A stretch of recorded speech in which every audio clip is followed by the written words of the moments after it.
All right. So now, welcome to the Hope Desk. I'm Kimberly Dark, and it's my pleasure to spend this time with you talking about themes that you might want to discuss more with people in public. And, a lot of times we go, I don't know what to say. But I think it is useful to be able to speak with some knowledge and also civility about topics that affect all of us. I definitely don't have all the answers. I don't have the only right answers, but I'll spend this time sharing a little information so that you can get into those dialogues. I'm also not here to offer you in-depth scholarship on these topics. In most cases, other people are better capable to do that than I am, but I do bring a sociological perspective that I think is sometimes helpful in understanding everyday life. So please do use the chat box if you would like to add anything. I will look at it periodically, but not all the time while I'm talking because I am not a multitasker. But here are the two topics we are talking about today. One of them is about student loan forgiveness, debt forgiveness. I'm not going to spend a lot of time going in depth on that. I'm going to offer you, a link in a little while that tells you all about that. But the bigger part of this question, and remember, these questions are, posed by people like you who suggest topics. The bigger part of this question really was, why do people take out loans they can't pay back? Because there's all this public upheaval about this question of well, but I paid my loans back, and why do these other people get their loans, deferred or forgiven entirely? So I think this is worth talking about, and I do have an answer for you about why people take out these kind of loans in particular that often we cannot pay back. The second topic is about transgender students and participating in school sports. So why don't I'm just going to right now, we'll just talk about that one. And I'm going to right now offer you some links in the chat. And where's the chat? There it is. These are two links that I think are useful regarding this issue, because it is actually a big issue. If you look at the map that I have just linked to, you'll see that there are a lot of states in the US where some students are banned from playing sports. And if you say it that way, it sounds like the travesty that it is. So let's just talk about this for a moment. And then later you can read more about what the ACLU has to say about how they are looking at trans athletes. So I would love it if you just think right now, and in fact, I don't know, maybe some of you have participated in team sports when you were younger, or in school or high school or college. If you want to, you could put in the chat, what are some things you got out of that? Like, what were positive benefits of participating in sports? I'm going to see if anybody wants to respond in the chat here. I personally did not participate in sports in school. And I'll tell you why. It's because I was a member of a marginalized group when I was in school. I was a fat kid, and we were not generally welcome, even though I might have been good at those sports. We were not made welcome on those teams, and especially if it was team play, right? We were assumed to be, fatness is equated with laziness and inability and stupidity and sloth and gluttony and, all of these things. And so this is the reason I did not participate. But listen, a lot of folks do get beautiful things out of playing sports in school. And the kind of stuff that is on that list includes camaraderie and a sense of learning fairness, a sense of learning and mastering a skill, a sense of fun, an ability to travel and play with students that are from other schools, like get out of your, your schools and your space there. An ability to work with others and, be around people that are not like you and make friends with people who are not like you. Oftentimes, the school sports is one of the places that is racially integrated when schools are still not generally racially integrated. So these are all really amazing reasons why we offer school sports. And to say that somehow we shouldn't let a group of people play because somebody might have an unnatural advantage at the game. I mean, look, the ability to win and learn about winning, we get those lessons in every corner of our culture. And so I would just humbly suggest that, this is not like, oh, some girls are going to feel cheated because somebody's going to be better than them because they have a physiological advantage that, might somehow. I mean, that's just horseshit from the beginning, because these are not the main things that we want children to learn from playing a sport in the first place. I see a comment here about the person commenting says, I was a physical dork and didn't participate in team sports, but my daughter did. And keeping her body active and her mind emotionally clear helped her with structure and team building, also good for her physical health. Again, it's not about learning the value of winning, because the culture is already offering that to us. So I suggest to you that, ironically, even though this is often framed as protecting girls, it's actually still an effort to control women. And first of all, trans women are women because, for goodness sakes, your biology and your gender do not have to be the same. And so we really need to look at and understand physical sex, right? Like sex characteristics, the way the baby comes out of the womb looking, that has been elevated to a status in our culture that is kind of off the charts, like to the point where it's the first thing you ask somebody when a baby is born, right? Like when somebody says, wow, a baby was born today. What was the gender? In fact, most people don't even say that. They would say, my son was born today, or my daughter was born today. But actually, some babies come out of the womb and you can't tell whether that child is, male or female sex, because their genitalia is ambiguous. But we don't allow that in our culture, do we? Because we have to be able to tag that human being at birth, because being sorted into male or female is one of the most important kinds of designations we receive in our culture.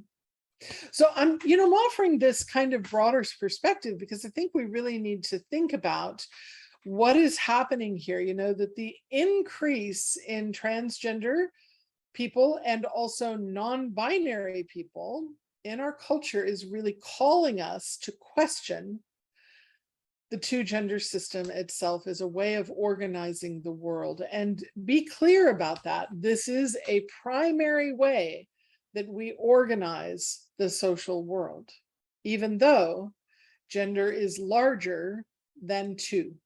How do we know that? Because, well, people are telling us so in our very times right now, but we also know it because across time and across cultures, people have identified various genders. They have identified various ways of understanding body and expression of gender. So, are we taking the opportunity we are being given to actually question the two-gender system? No, we're just stuck in this idea of what if somebody, what if, because, do understand that not all boys are better at sports than all girls, right? Not because, so what if there comes to be a girl who is better than everybody at sports in her group of girls, and we find out that that person has some male sexual characteristics. What if? That's possible. I mean, that's possible. But think about it this way. It's also possible that somebody like, that Michael Phelps, for instance, comes along who has larger upper body and longer arms than pretty much everybody in his peer group. But because it's not about gender, we don't see that as a problem. We see it as, yay, him. Yay, him, he has an advantage. Yeah. Similarly, if somebody is a horse jockey, we don't see it as a deficit that they happen to be smaller and weigh less, and therefore might be more suited to doing that particular thing. We don't see it that way because it's not about gender. So this is really a hang up about gender and an effort to control women, because notice, nobody is really worried about trans boys playing sports with other boys, even though one might argue that those boys are in danger because we are not adequately expecting good behavior from boys and men just yet. So I'm going to take a breath here, and if there are, I see another comment here. I agree with and appreciate your comments. What about after high school, Olympic sports, professional sports? Hey, these are great questions. And I would say that part of what's happening is an opportunity to rethink how we group people for competition. Because, with things like Olympic sports or professional sports, where unashamedly the task is to win, right? Because I think that is actually a separate function than what we want from sports in high school, right? What we want from sports in schools is actually that whole list of other things that we just made. But what we want from sports, from professionals and from Olympians, is winning. We want pinnacle performance. So ostensibly, genders are segregated in those pursuits because men are thought to be better than women. And yet, we definitely know that some women, especially like in some sports, are way better at that than men are. I'm thinking of gymnastics right now, but we could probably come up with other examples, where there is clearly more skill and focus and dedication on doing the thing within a certain gender, because we live in a gendered world. Yeah. So I think the question in that case is there a better way to organize people for competition? And of course, the one area where that is already pretty good at this is like boxing, right? Where they split people up based on size, because it simply doesn't make sense to have people of radically different sizes in a thing like boxing. And maybe that's actually the functional delineation for other sports as well. It's just that we have always thought of it as being about gender. And in part, listen, think this through, right? Part of that is because until very recently, it would have been unthinkable for a person who is socialized male to actually go hard in a sport with people who are socialized female. And, if we continue with these ideas and ways of essentially restricting women by allowing male socialization to go unquestioned, then, we're going to continue with this situation. So I've got another comment here about this topic feels really hard. Some athletes born as female with naturally high testosterone levels have been banned from competition as unqualified. A runner in India, I believe, yes, and also a runner in South Africa. Completely true. Like we are already in this thing where we have to question gender, right? We have to question how we are organizing gender, because the kind of examples you are bringing up of somebody with a clearly, obviously female sex, but who has, again, physical attributes that lead to better performance in certain ways, that we're questioning that.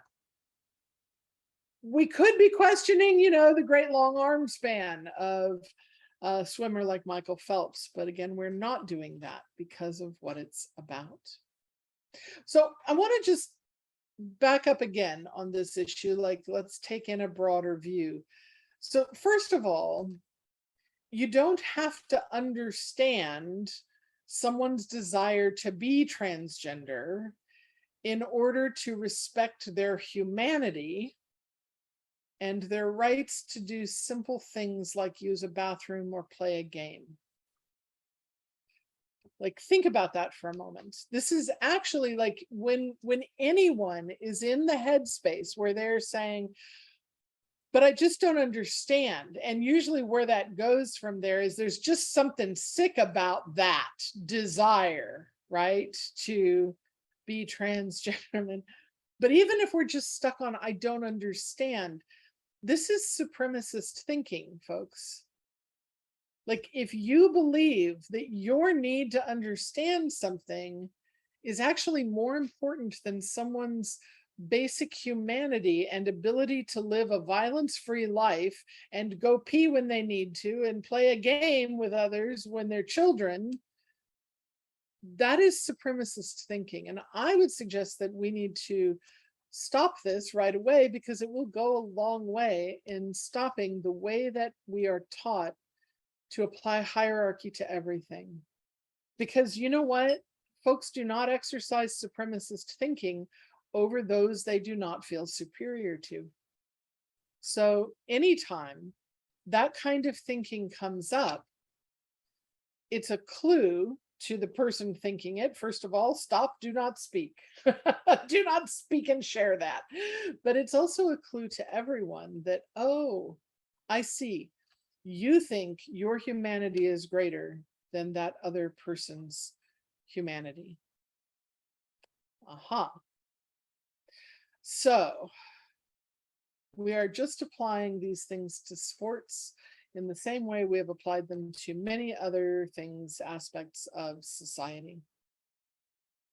I would also like to suggest to you, if we back up our thinking on this, that when somebody says, like, I don't want my daughter robbed of a certain experience of, really feeling camaraderie with her teammates and really feel like they're working together for something, together, and like it's just not the kind of experience. Okay, hang on. Like, hang on for just a second. Does this mean to imply that there has never been conflict on sports teams with teenagers before? And that there have never been conflicts specifically related to sex, gender, and sexual orientation? For instance, there is a higher concentration of queer women in high school and sports, beyond high school as well. But does anybody ever say, oh, wow, one of the great things about my teenage sports experience was, I got to be around more lesbians? Like, we don't say that, because you know what? Chances are, if that was spoken of, those girls were ostracized, and chances are they kept it to themselves, because like, there's a long tradition in girls sports of not discussing sexual orientation, because you're in a locker room together, and oh my god, what if people look at one another, because surely that means sexual attraction is taking place. These are patriarchal notions of how attraction works, how people behave when they are attracted. mean, this is again all about controlling women and girls. So, robbed of a certain experience is a myth anyway. People have always formed cliques based on who's higher or lower status. And yeah, it's actually true, though, that, if you were on a high school sports team and you actually knew lesbians, you have been enriched by that experience. I just think we should acknowledge that. All right, I just want to invite anybody who wants to unmute and comment or question. That would be lovely and welcome. I appreciate the things you're saying in the chat, though, for sure.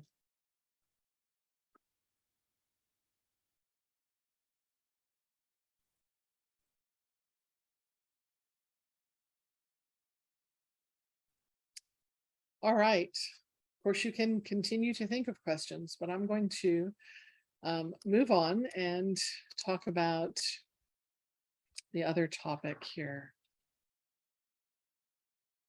And hope that I have my little links ready for you. See, here's the moment where I need to think in order to post links. All right, so I'm going to offer you an article from The Atlantic. This is actually, what I'm offering to you right now is actually an excerpt from Tressie McMillan Cottom's book. I need to look in order to get the name of the book exactly right, because I don't always remember things correctly. The book I am recommending to you to talk about this some more would be Lower Ed, The Troubling Rise of For-Profit Colleges in the New Economy. Now, I've not told you why this is significant yet to the topic we are discussing, but that's where this article came from. I also just posted in the link for the White House briefing room statement regarding the recent loan forgiveness things. And actually, the page is really good because it explains not just how do you get your loan forgiven, yippee, but also the bigger picture on why all of these changes that Biden has just made to student loan programs are actually really good. So you can read that at your leisure, of course. But I want to, just get around here to this question about why folks borrow money that they probably can't pay back. So the average college debt among student loan borrowers in the United States right now is $32,731. That's according to the Federal Reserve. So think about what this includes. This includes people who have, $200,000 in debt because they went to, an expensive college like Stanford and they took out some student loans and they have just this giant chunk of debt. Maybe they got a master's degree in the process, but maybe they didn't. It also includes people who have taken out $20,000 in debt, $10,000 in debt in order to go to a small for-profit college. Notice I'm using, both of these examples are using private colleges, but this also could include somebody who took out loans to go to a private for-profit college to get a certificate that allows them to be a home health aide. Those folks are also taking out large student loans. And I'm going to argue here that that $10,000 student loan that person takes out is as much or more of a burden as the $200,000 loan that person who went to Stanford takes out. The main reason being the person with the Stanford education is more likely to be employable for money that can pay back that student loan than somebody who takes out that loan to work in a field that is economically depressed and does not pay a living wage to begin with?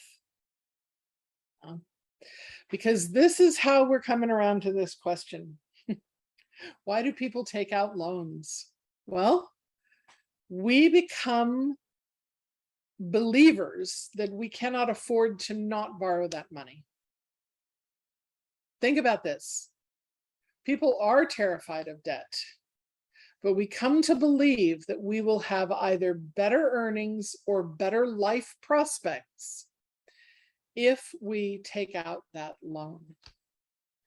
Essentially, we overestimate the abilities we are going to have in the future to pay back that loan, and we are specifically targeted by predatory lenders, including colleges, to act on those beliefs. I mean, this is essentially the answer for why do people take out loans that they probably can't pay back. So let's just start by saying something about how actually we are influenced by advertising. We are influenced by fear tactics. We are influenced by others. I don't know if you have ever sat around watching daytime television, but there are still ads on daytime television for shit you should not buy. Like, daytime television has been like predatory for a very long time. And why is that? Because more likely people who are watching daytime television either don't have jobs, or they are employed in jobs on swing shift or second shift that pay less.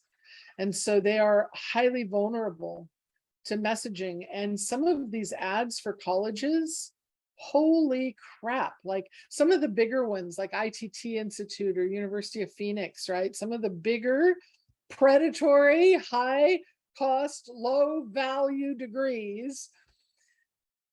Wow, they are spending a fortune on really, really persuasive advertising. And let's be clear, admissions and recruitment are big spending parts of all campuses, public and private universities. But for certain fields, the costs of education are high and not even related to the job market, not even related to the ability to be able to pay back those loans. So schools basically don't deliver on their promises. And then the field doesn't pay a living wage to begin with, as I have mentioned. And, you know, we can just think about things like home health aides or nursing home staff as a particular area. Like those are often fields that require certificates, that require loans in order to pursue them. And so you can just really start to think about like how predatory that actually is. Okay, let me just offer another way to look at this outside of the college example, because we could actually look at why people are taking out loans they can't pay back for other things too. And sometimes it's helpful to shift the script so that you can see better the thing that you're trying to look at. So I'll suggest another book for you called American Plastic by Lori Essig. And she argues that, hey, there was an increase in plastic surgery in America with the rise of consumer credit. So think about this for a moment. People were sold plastic surgery, things like nose jobs and boob jobs. And, you know, the majority of people targeted for these things are women, but there are increasing numbers of men who are also having these surgeries. And the idea is the same as with these college programs. You are going to be more marketable to an employer if you look a certain way. You are going to be more able to look the part of a person who has money. You are also going to have greater dating options, and especially for women, this still translates into possibly greater avenues for income. So, you know, this is not just happening with student loan debt, it's happening in a number of ways, and it has to do with how advertising targets individuals. So let me just pause. And, you know, in discussing this, to ask if you have questions or comments or other directions you might like to go. And you can use the chat or unmute yourself and talk. Either one is great.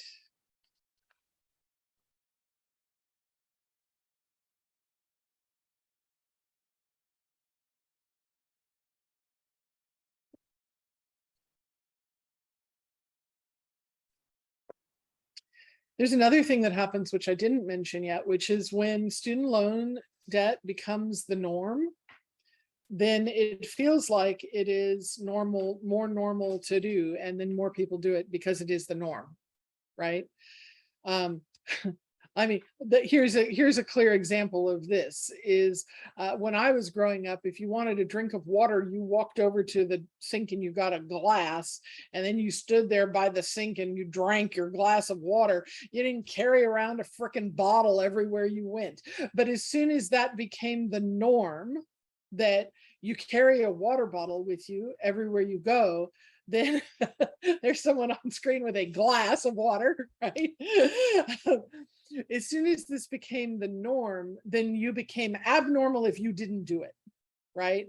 So, um, so yes, I think this is another part of the phenomenon, is that when everyone you are in college with is talking about their student loans, it becomes more normalized that you too should take out some student loans, because this is just how it's done.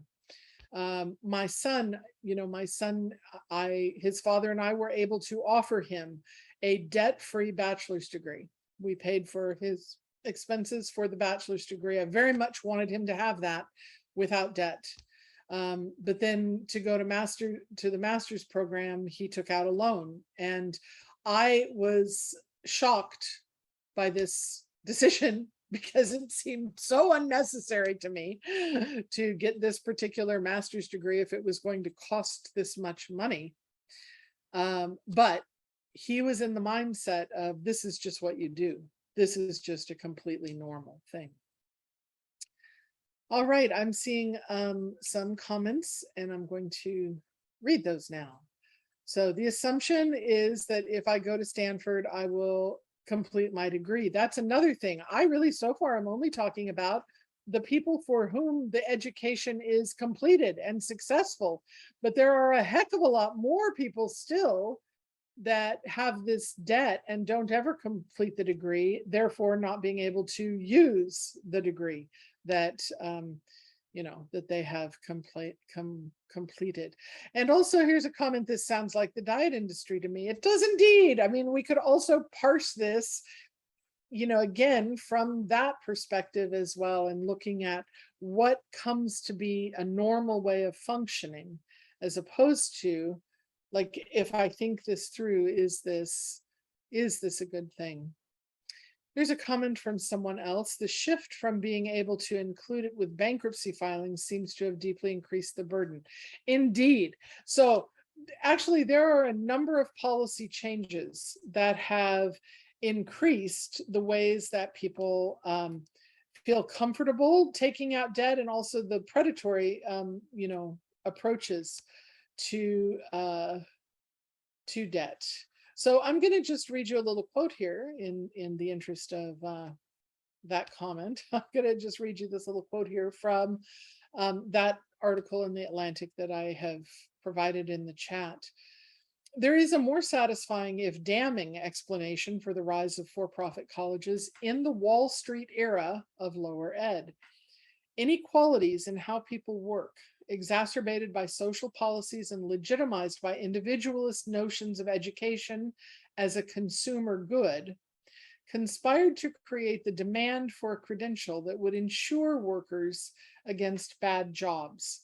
So think about what this is actually saying, right?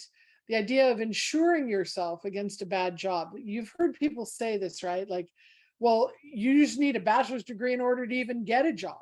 Like, you can't possibly get a good job without that bachelor's degree. Yeah.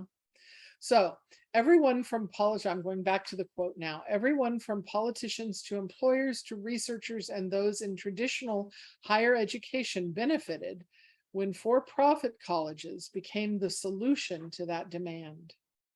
For-profit credentials became a political solution for retraining America's workforce. The assumed public good of for-profit colleges as a solution to bad social conditions, that is to say, social inequalities, is that students get the training they need on demand. But so many took on significant debt. So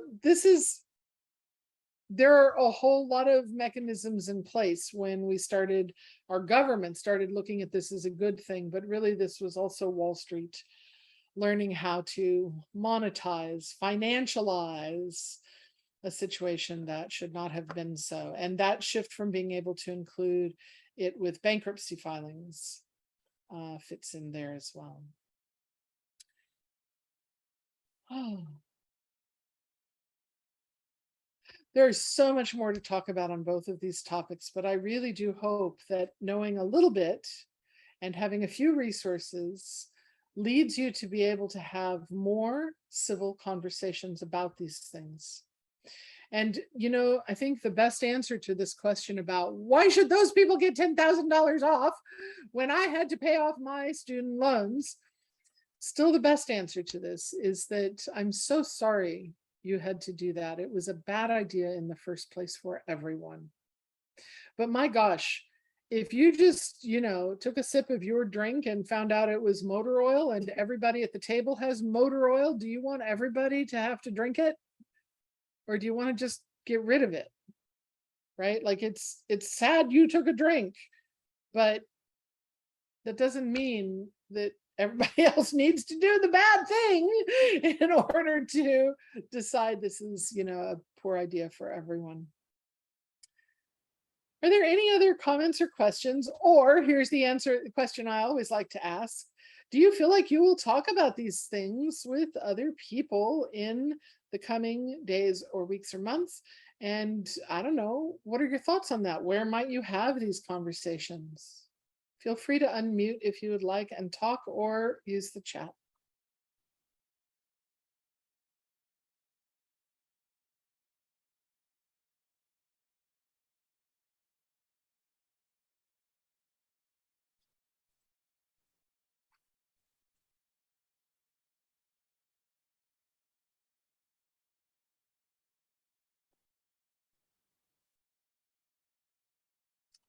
All right, I have one comment in the chat about I've heard these things come up before and it's good to have more reasoning on them.